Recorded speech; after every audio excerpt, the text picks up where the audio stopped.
at Afrika Tikkun, we try to include children with disabilities. We do include children with disabilities. We have a target of 5% of our children having having disabilities. Excuse me.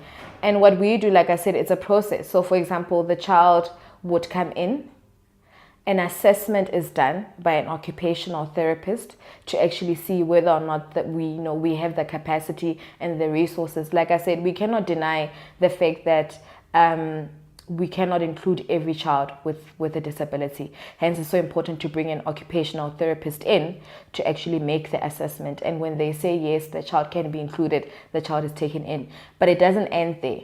So we have a lot of support. The occupational therapist comes in to support the teacher. We have a case administrator who is always there, who does small group interventions, who goes to the class and sees how the child interacts with the children in the class. So it's actually quite a holistic thing, of which I feel like at this point in time, when it comes to mainstream schools, teachers feel like the child is just brought there and dropped there and not, and hence I said the support aspect of it.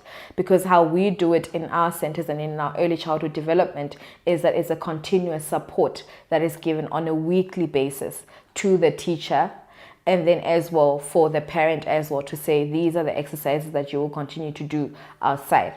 And then we also ensure that we refer that child to help outside. So, for example, at a hospital where they can get their medication and so forth. So inclusion actually is quite a holistic approach. And as long as we just treat it as something on the side, as long as we feel like we can just take certain bits and pieces and leave the rest, it won't happen. And it takes more than the teacher.